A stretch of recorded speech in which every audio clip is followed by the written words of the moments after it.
lot of you here. I am a graphic and web designer and have a creative agency and am passionate about building strong brand platforms, and that's what I'm going to talk to you guys about today. And I know most of you are business owners or promoting something in your life, so it's going to be geared towards specifically bringing something that you're passionate about or building or your service or product and helping to showcase that to your target audience. Let's see if I know. Okay, so a little bit about me. I'm from Alaska is what I claim. I actually grew up in northern Michigan, and I'm an outdoor enthusiast. This is me and my dog in northern Alaska. I moved there for about 10 years and had wanted to be there since I was 3 and started an outdoor education career doing wilderness guiding and all sorts of stuff. And eventually I wanted to start my business so I could have freedom to travel in the wilderness and also express my creativity. So that was the beginning of my company, which is called Live Large Design. And also one of my mottos in my life, to live large personally and also in my business. And hopefully through my clients as well as we build strong brand platforms together and also share experiences together. This is kind of hard to see, but this just says travel and curiosity and adventure are a lot of the things that I incorporate into my lifestyle and my business. Also, I guess I should mention, my background is strong in graphic design. I got my master's in fine art in design through Academy of Art University in San Francisco. So that's where my expertise lies. And then I built my business and learned web design and business skills on my own, and kind of built those skills into each other and developed a unique way to approach startups, especially for brand platforms. So I love this quote, "I have no special talents. I am passionately curious," by Albert Einstein. I think being curious in life is probably the best mentality that you can have, whether that's personally or when it comes to design. Especially here in Bali, I find myself looking around and seeing different design elements as I ride my motorbike. And I also love noticing the different aesthetics that you can see in Canggu versus Sanur or Ubud. So I challenge you guys on your drive home today or your ride to work tomorrow to check out your surroundings and see what it's telling you. Whether that's the umbrellas and what people are wearing and, the style that people hold in a certain area, or whether that's the logos and the signage that you're seeing at the cafes. It's just a neat way to connect with an area. Okay, so today I'm going to share a lot about design and platforms, and I know that a lot of us have already built something in our business, whether that's a logo or maybe so far as a website, or maybe you're just getting started. And I just wanted to say that I'm hoping to just offer ideas of how to move forward wherever you are in that journey.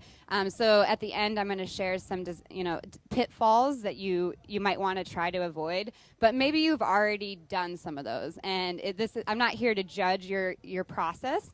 And essentially, we can take anything that you have and develop it into a stronger platform moving forward. So I'm not here to criticize any of the choices you've already made. We all need to start somewhere. I think I burned my entry portfolio to grad school. It was pretty bad. So just a quick overview of what I want to explore with you guys today. So I want to define what a brand is. I think there's some confusion around that word and what it actually means. And I want to help showcase how a strong brand platform can help your business specifically. We're going to define your target audience in a few simple ways. And then, as I said, we're going to look at a few common pitfalls to avoid. And at the very end, there's going to be an opportunity for further information on how to access additional tools to evaluate your specific platform. So stay till the end. Except for Jennifer, that's okay.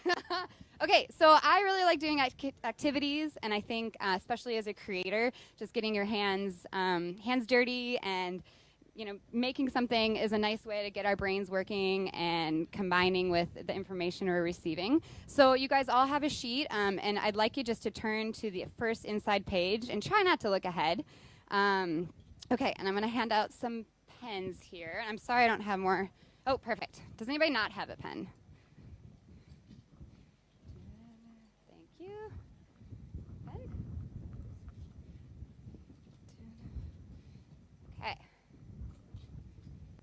Okay, so this is an exercise I actually got to do in grad school. This is an intuition activity. So there's just a few small rules. Here's what we're going to do. We're going to spend 5 seconds in each of those squares that you see. Please do not start yet.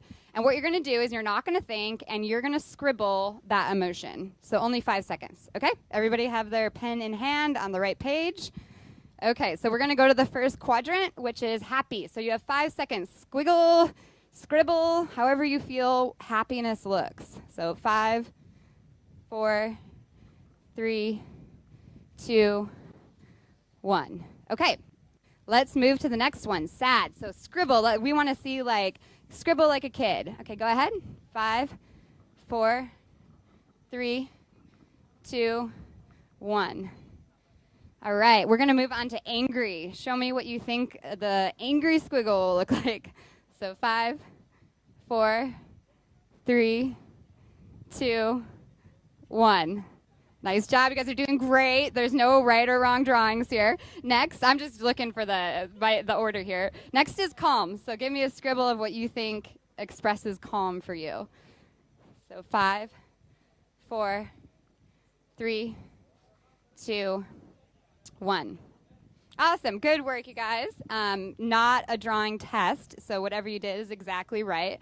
So maybe if you're brave, you can peek over at your neighbor's scribbles and see if you see any similarities between these different emotions and their squiggles. Oh, I like it. We're getting some faces over here. Oh, wow. These guys focused on faces. Ah, some nice scribbles here. Jennifer. Very good. How are we doing over here?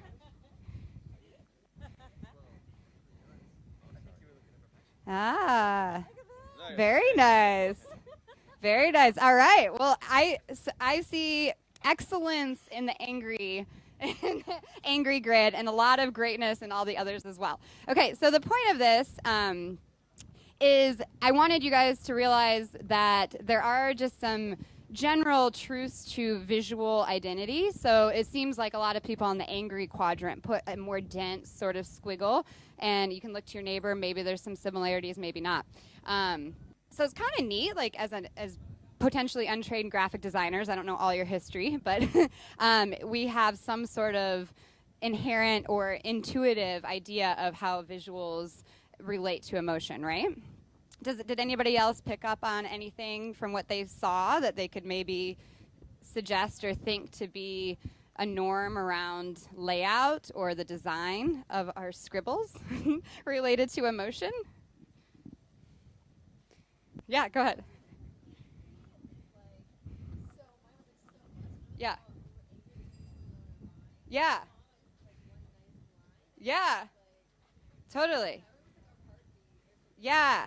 Yeah, and I think a lot of like the density, having more. So that's a great observation. Any other scribble thoughts? And no worries if not. I'm sorry, this is really light, so this is super hard to see. But anyway, what I wanted to show as well is there's also more to the layout that an untrained eye also doesn't know. And that's something about design that I think it's hard to realize what is underneath maybe a book layout or a poster layout and what makes it actually work. So here this red line is just showing this is the eye line. So essentially when we look at a quadrant, our eyes are going to come in from the left and then come down to this quadrant and over. And so as you're designing, you can create hierarchy based off of these sorts of understandings. And my goal is not to teach you guys design today, of course, but to just help you understand that there's a difference between amateur design, professional design, and also there is something that we all relate to intuitively when we see design. And then the other thing that I think is really interesting about this activity is this top half of the quadrant tends to be associated with happy, light feelings. So you can look at yours and see if your happy is in that top quadrant.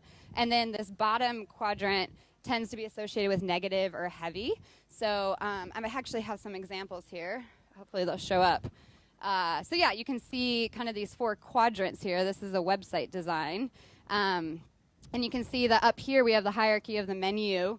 And so that your eyes go there first, and it also is living in that happy sort of quadrant. And then down here, you can feel how this information doesn't quite feel as significant. Can you guys feel that? Like it's not like your eyes aren't, even without being able to read it, It's your eyes aren't going here first. They're generally going up here. And then I had one more example. So this one's a really different feel. And I guess I'll pose that to you if you feel it as different, because it's on the bottom of the page. It just has that lower sort of feeling along with the color. So anyway, just a little activity to play with what we intuitively know and how we relate to visuals on a page. So again, I'm not going to teach you design, but there are, of course, design principles that designers design by. And so as we work on projects, these are all incorporated into how people digest design. I think it's hard to understand that good design actually goes unnoticed, because hopefully people are comprehending it and the readability and legibility of it is high, so that you're actually not having issues with it. So you're actually relating to it in a sort of subconscious way. And another aspect of design that I'm really passionate about is typography. So this is a whole sort of science in and of itself, where you can go into serif and sans serif, kerning, all sorts of technical verbiage that is not important for today, but just understanding that words on a page, menus and posters, there's intention behind that. So there's nothing hopefully arbitrary about design work and how it presents itself. So I wanted to look at our understanding of what a brand is, and just go ahead and define that. And I know this is kind of hard to see, so I'll read it for you guys.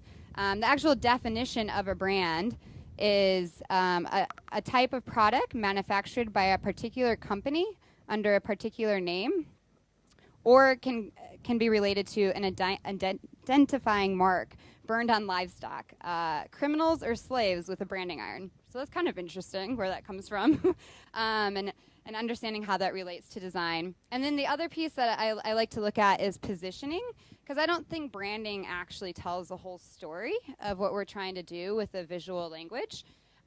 So positioning puts or arranges someone in a particular place or way, or secondary, promotes a business or service within a particular sector of a market, or as the fulfillment of that sector's specific requirements. So hopefully, as you build brands for your business, you're using a little bit of both of these to build something more than just a logo, more than just a website, something that actually has an identity in and of itself. In the background here is this big dynamic sort of poster of how a brand relates to user experience and perception and products, and it gets measured. So there's a whole, depth to those pieces, but just kind of understanding that the brand and positioning and how they work together is what I'm going for.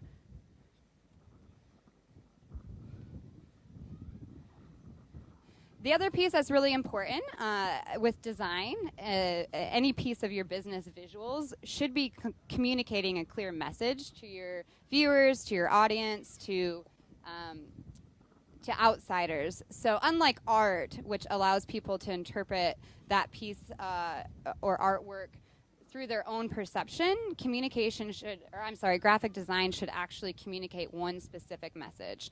So it's kind of a neat industry to be in, because if you've done your job well. If you make a map and people can't get there, then you haven't done it. If you created a poster and people can't read it from across the room because it's the font isn't large enough, then you haven't done your job.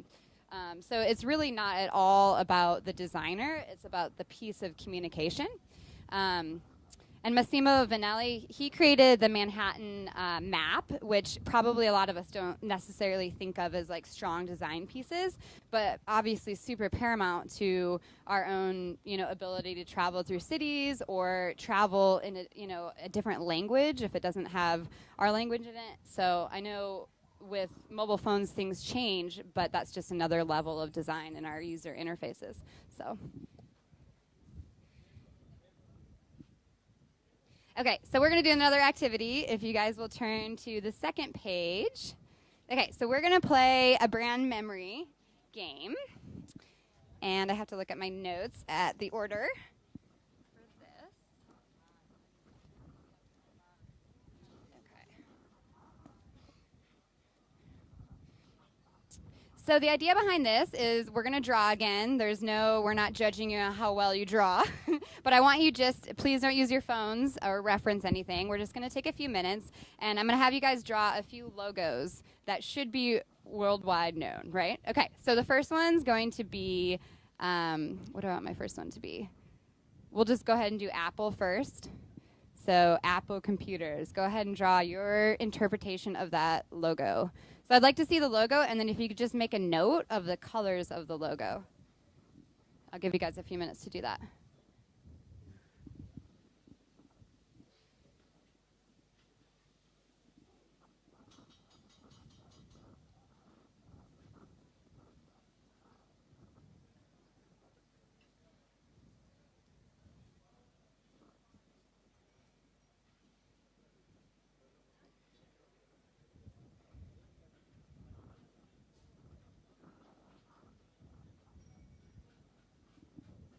We got that?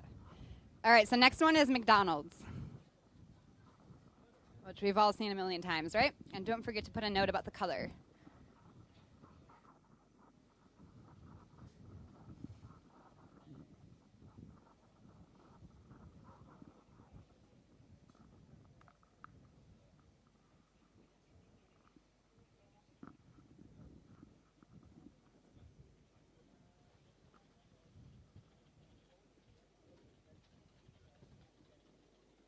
All right, seems like most people have something.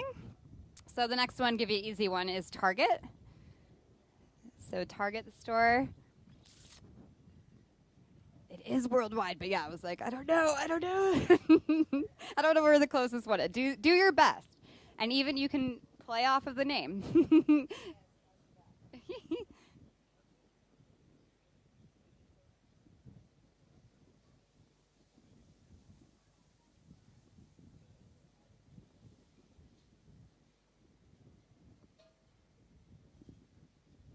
Okay, and then the big challenge is Starbucks.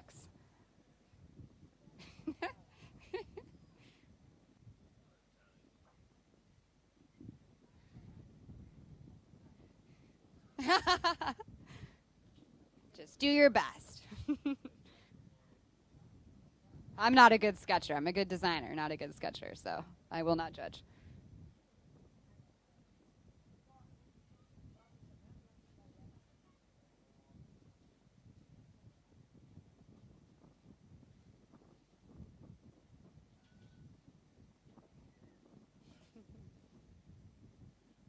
All right.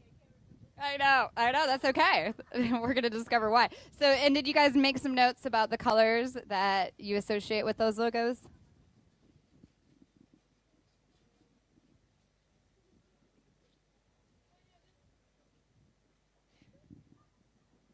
All right, cool. Looks like everybody's got something down. All right, so go ahead and show your neighbor so you can get a giggle.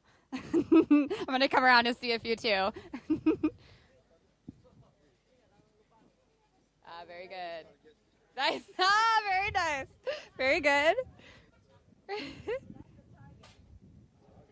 Very nice. Jerome, you can't copy. I don't know what it was. You're fine. It's all good. I know it's hard, right?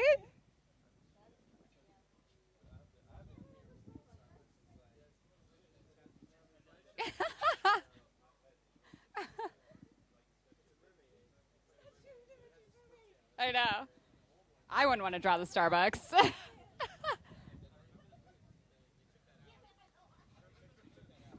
All right, I'm gonna show the real logos here. It looks like they're all showing up. So sorry if you guys don't know Target. So Target's a big box store, right? And we have McDonald's, which has been around forever. We have Apple and Starbucks. So does anybody notice something different about one of the logos up there? What is it? Okay, what do you see different?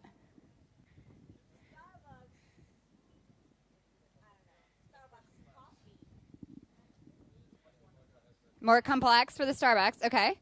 Awesome. Yes. So the Apple logo has no text, right? So why do you guys think that is? What's that? Yeah. Yeah.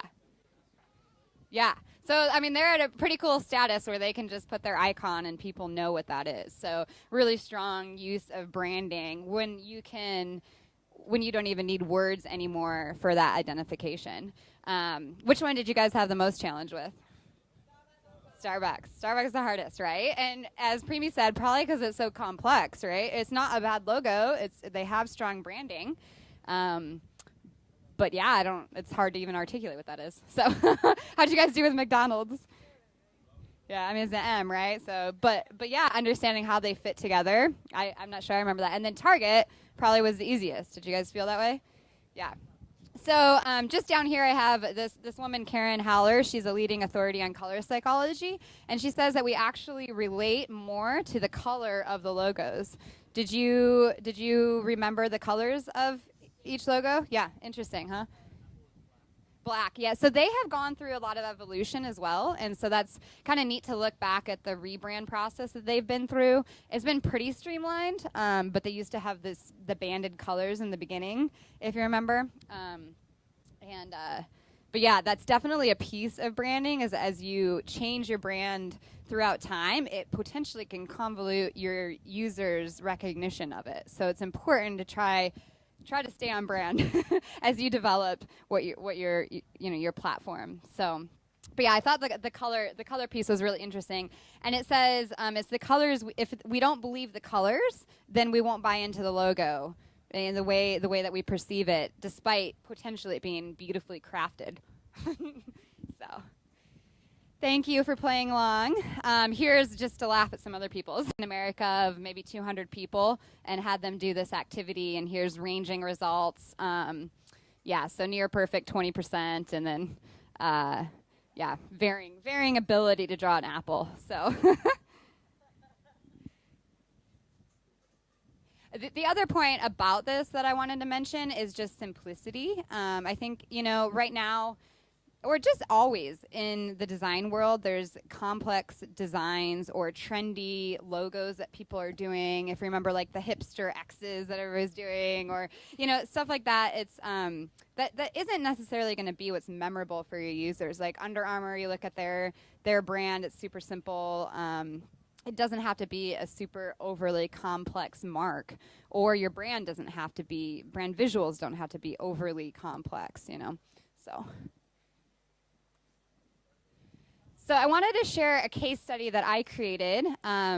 This color is not great, but this is a project I worked on, a real-world project, but I did it in my grad work. So I created a platform for sleep study education in the college environment.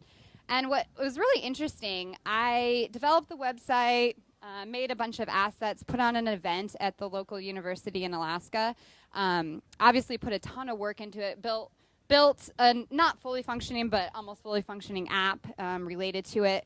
And then something interesting happened. My work got published in the Huffington Post. I got interviewed by an NPR station on the East Coast. And then I got published in a book for freshmen, which was exciting, my first published work. But I couldn't quite believe it because they reached out to me. Each entity was around the United States, and they all found me and then reached out to me to be part of their different publications. And the book particularly, I was like, I'm not a sleep doctor. Like, I've put a lot of effort into understanding sleep in the college environment so I can build all of this content. And they were like, we want you. And so I talked to them more about why they wanted me to write that chapter, because my credentials say MFA in design, not doctor in sleep. And there are sleep doctors in the United States. And so what we came to is that people could find me. So I had an online visual presence. I clearly had niched myself with a problem that needed to be solved. So I was helping educate for sleep education in the specific college environment. So I think there's a lot of sleep information for other sort of demographics, but for that area there wasn't, and there was colleges looking for support in that area.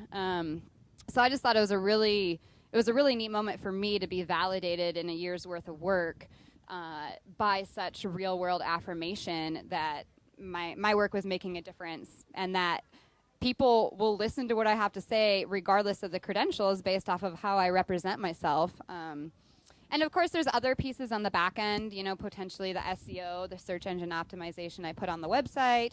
But ultimately, I really think it's a cohesive front visual representation tied with a really clear message and a target audience that made this so successful. So if you go to the last page of your little sheet on the back there, what I want to do is just take a moment, and I want to help you guys walk away with some clarity on your target audience. And I'm sure you've thought about this in your business. Oops. Yep. Yeah, so I think to really simplify this, obviously we could spend days on your target audience and break them down and give them archetype and figure out their demographics. But what I've discovered is defining a viable problem that needs to be solved. So what main problem, or potentially 1 through 3 problems, are you solving in your business or with your product, or do you want to solve maybe with a new business? So if you guys just want to take a few minutes and write a few notes about that now.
Did everybody come up with at least one problem that they're looking to address?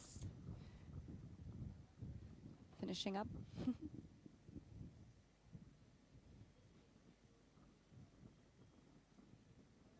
Does someone want to share theirs? I know all your names. I won't do that. I've already make you draw, so. Share, Previe. What is the first question? Yeah. Okay. So the problem that I'm solving with my product. Oh, okay. Thank you. Okay.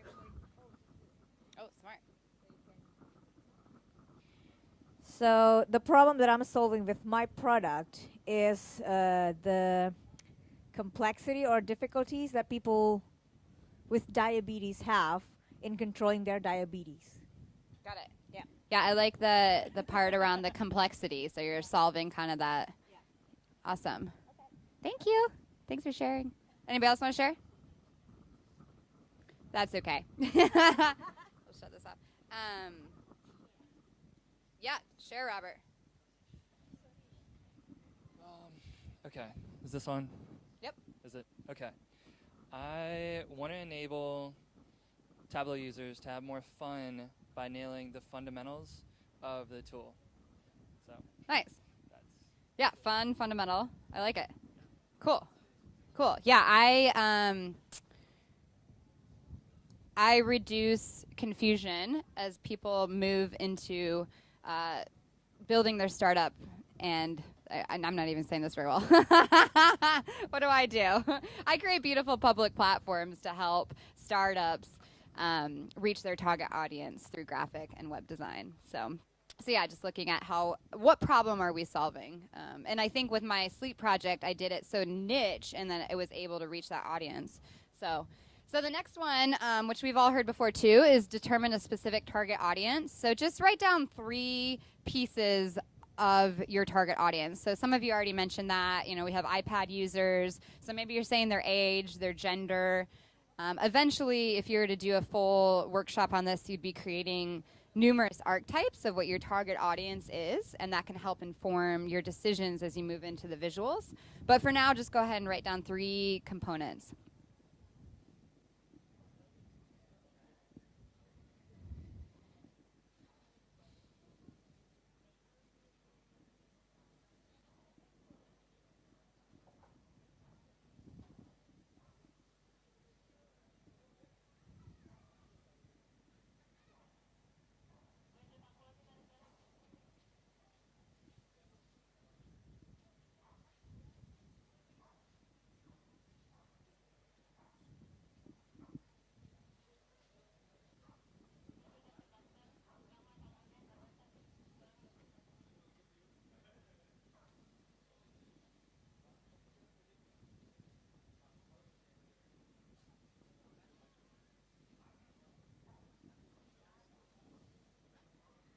Does everybody have a couple written down?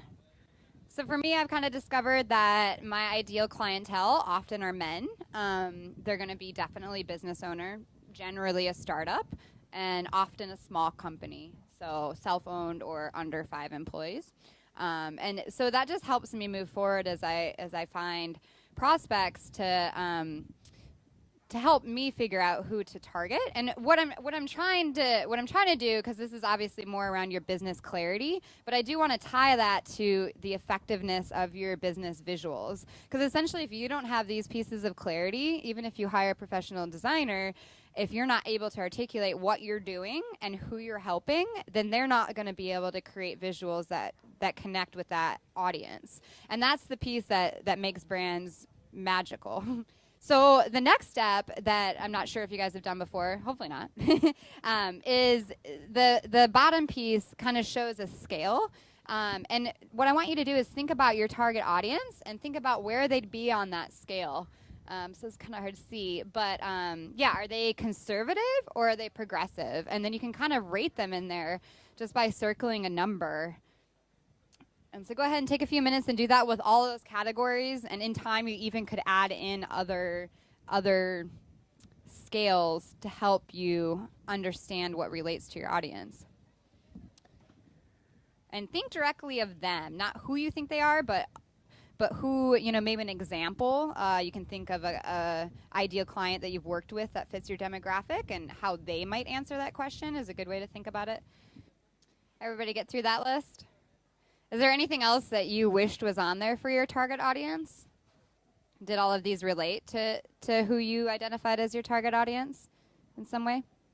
So when I work with clients, I have a whole, branding questionnaire that I have them fill out. So, it's not your job to figure out what to do with, maybe you're conservative, maybe you have, a church client that you work with, or, it's not your job to figure out how to represent your business to them, but that's what a designer can take that information and come up with ideas for the visual language of how that relates directly to that clientele, which would, of course, be very different than, maybe a musician sort of clientele. Your visuals hopefully are looking really drastically different. And what this helps do is, instead of creating trendy design or instead of taking the same formatted logo and applying it to all the people I work with, now I have really juicy information about your business, who your target audience is, and then I can go as a designer check Pinterest, do a bunch of visual research so I can understand that clientele. And that's where my work begins, in researching your target audience so that I can best learn to speak to them in a visual language. And that's where things get exciting for what I do. But if I don't have that piece, if my clients don't have clarity around that, then it gets really difficult, and then design can start to be more general. So I've always found clients who have these pieces put together and a clear idea of these two pieces, then I can really run with that next step to create a stronger platform. And then it just helps, if you're working with a designer, it helps the money that you put into that investment go further. It helps for potentially your logo design to last 10 years instead of 2, because you're not changing in 2 years who you're talking to. And so the longevity of those pieces end up lasting a much longer time. Do you guys have any questions about that one? No.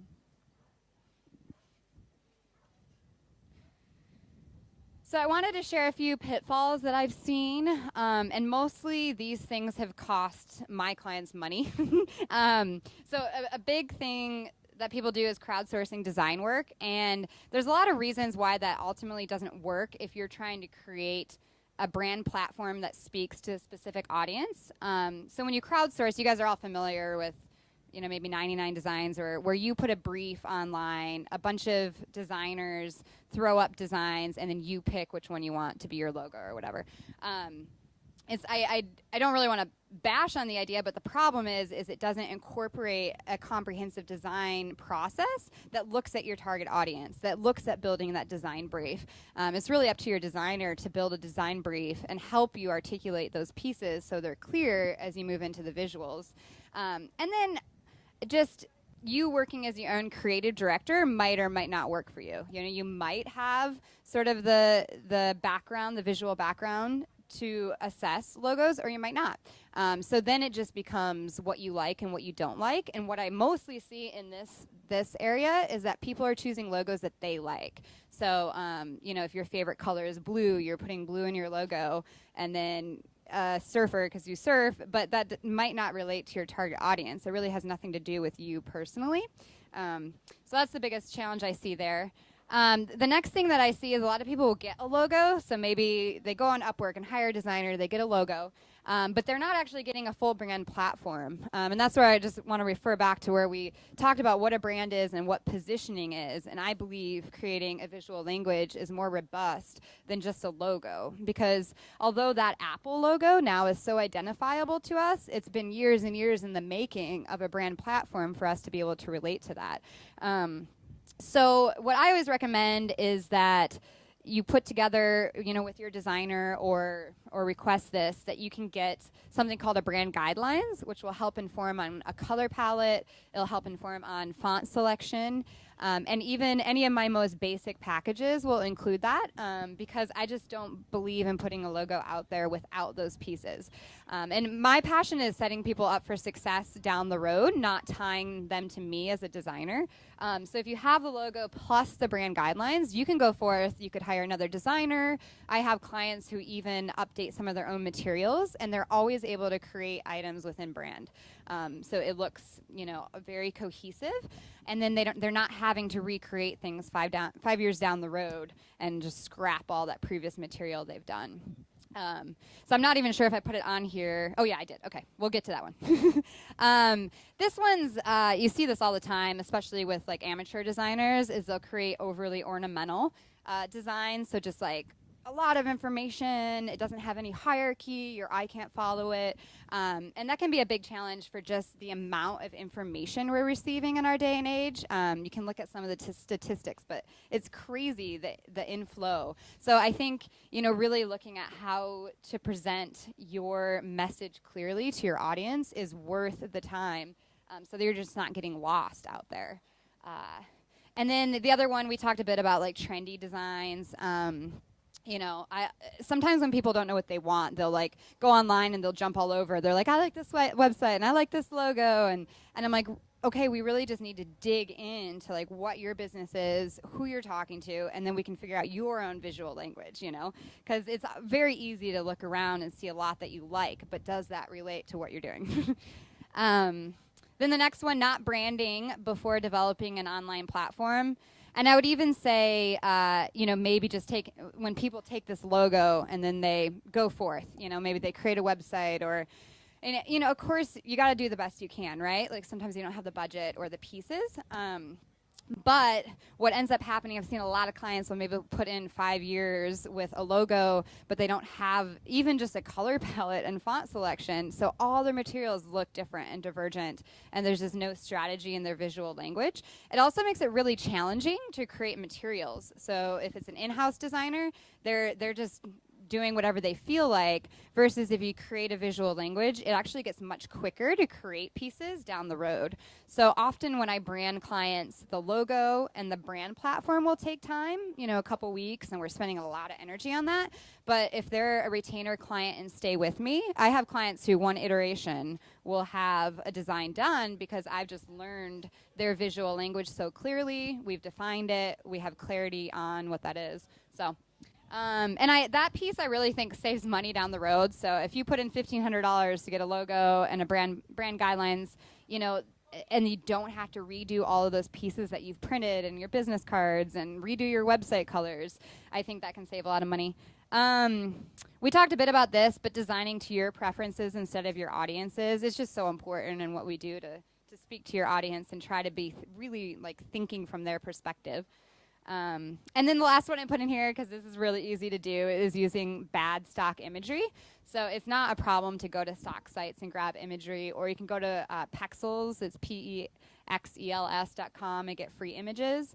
But what you want to do is just make sure you're trying to find stock imagery that doesn't stink like stock imagery. So, yeah. Have you guys experienced any of these? Yeah. Me too. Oh yeah, I'm not sure if you guys have seen this, but this is kind of cool. So it hard to see, but it says fast, cheap, great, and free. And essentially it just has these overlaps, and you can't have all of those. So if you want fast, then it's probably not going to be free, otherwise it's going to be trash.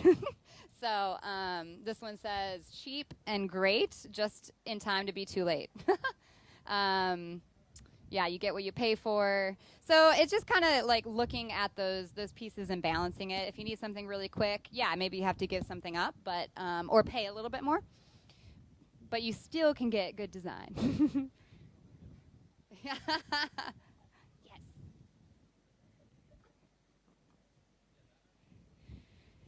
Yeah, so I wanted to offer you guys, if you're interested, I am totally excited to do a custom design audit. So everybody's probably in different stages of their brand development, but what I do is just look at where you're at and can offer ideas to move forward. So if you don't have a logo, that's looking at what that process would look like. Or maybe you have a logo and not some of the other collateral pieces.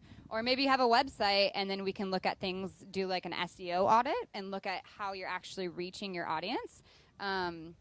So that's what I look at as I work with clients and kind of assess where they are in that process. And no matter if you've done some of the pitfalls, it's always possible to move forward from where you're at and build that brand platform so that you can move successfully into visually representing yourself.